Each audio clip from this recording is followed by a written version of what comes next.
MLC Kavita ji हमारे साथ हैं। उनके लोगों के ऊपर फायर किया गया, जो दूसरे एमएलसी हैं कांग्रेस के, उनके गनमैन द्वारा हमारे साथ मौजूद हैं। जानते हैं पूरा मुद्दा आखिर है क्या।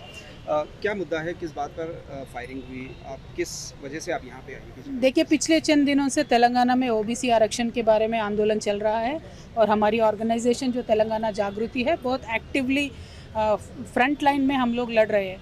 तो कल एक अच्छा अनाउंसमेंट आया था सरकार के तरफ से कि सरकार से जो राज्य सरकार है यहाँ से आरक्षण 42% का वो दे देंगे, उसके हिसाब से इजी हो जाएगा इलेक्शन। तो हम लोगों ने सेलिब्रेट किया।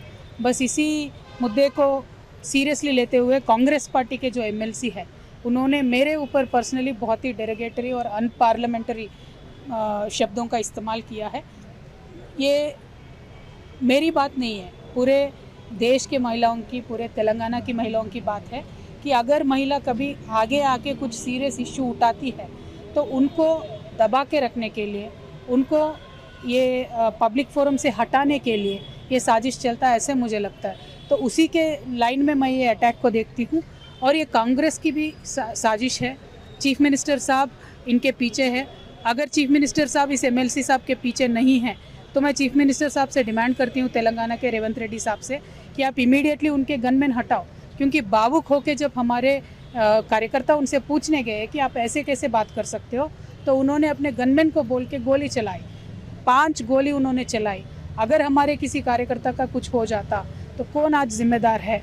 चीफ मिनिस्टर साहब जो बात करते हैं महिलाओं को बचाने का, महिलाओं को इज्जत देने का, वो उनके घर की महिलाओं तक सीमित है क्या? ये मेरी सवाल है। क्योंकि उन्होंने असेंबली में बहुत बड़ा भावुक भाषण दिया था चीफ मिनिस्टर साहब ने, और उन्होंने 2 महिला जर्नलिस्ट को अरेस्ट किया था उस टाइम पे कि उनके घर के महिलाओं के ऊपर कमेंट किया। मैं भी तेलंगाना की बेटी हूँ, तो सीएम साहब को मेरे बारे में भी सीरियसली सोचना चाहिए। क्योंकि मेरे बारे में सीएम साहब अगर सीरियसली सोचेंगे और इस एमएलसी को अरेस्ट करेंगे तो पूरे तेलंगाना के महिलाओं में सीएम साहब के लिए इज्जत भी बढ़ेगी, उनके ऊपर कॉन्फिडेंस भी आएगा। तो मेरा यही डिमांड है जी। काउंसिल के चेयरमैन को भी कंप्लेंट दी है, अभी जाके उनसे भी शिकायत की, क्या कहा उन्होंने? क्या हमने उनसे कहा है, क्योंकि हाउस सेशन में नहीं है, एथिक्स कमेटी को इस एमएलसी साहब को रेफ़र करे और एथिक्स कमेटी में इनके ऊपर सीरियस एक्शन लिया जाए। और हमेशा चेयरमैन साहब के पास, लेजिस्लेटिव काउंसिल चेयरमैन साहब के पास डिस्क्रिशनरी पावर्स होते हैं, तो ये डिस्क्रिशनरी पावर्स का इस्तेमाल करें और ये एमएलसी साहब को सस्पेंड करें। ये मेरा डिमांड है। क्योंकि हमारे स्टेट में इससे बहुत ही छोटे मुद्दों पर भी सस्पेंशन किया गया है, अरेस्ट किया गया है। ये तो बहुत ही बड़ी बात है और इन्होंने इतना तरीके का गंदा लैंग्वेज यूज़ किया है, ये मिसाल ना बन जाए किसी लोगों का, यही मेरा डर है। एक और बात मैं आपको याद दिलाना चाहूँगा, थोड़े दिन पहले नामपल्ली के एक जो कांग्रेस के ही नेता हैं, उन्होंने भी डेरोगेटरी रिमार्क किए थे आपके ऊपर। क्या कहना चाहेंगे? उनको वुमेन कमीशन ने बुलाया भी था। देखिए, मैं यही बोल रही हूँ, ये आदत सी हो गई है, आदत सी हो गई है। और इनके ऊपर रोक कौन लगा सकता है? खुद स्वयं चीफ मिनिस्टर साहब ही लगा सकते हैं।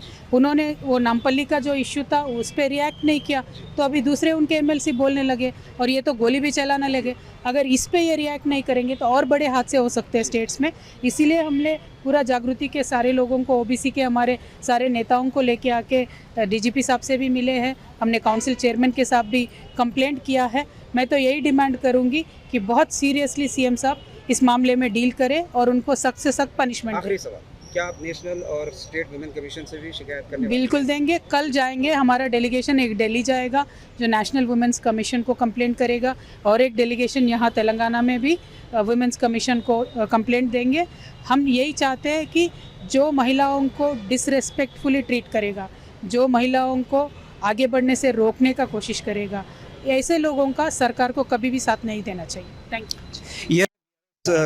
एमएलसी कविता जी जो बता रही थी कि बहुत जल्द वो वुमेन कमीशन के लिए भी, वुमेन कमीशन को भी शिकायत देंगी। उनके बीआरएस के नेता स्टेट और नेशनल वुमेन कमीशन से शिकायत करेंगे। बीआरएस एमएलसी कविता का कहना है कि उन्होंने जो हादसा हुआ आज मल्लाना के, जो गनमैन ने फायरिंग की, उस पर काउंसिल के चेयरमैन और डीजीपी से शिकायत की है और कल वो नेशनल और स्टेट वुमेन कमीशन से भी शिकायत करेंगी। और उन्होंने ये मांग की है कि उनकी एमएलसी जो तीनमार मल्लाना है कांग्रेस के, उनकी सदस्यता ख़त्म की जाए। हैदराबाद से एबीपी न्यूज़ के लिए मोहसिन अली।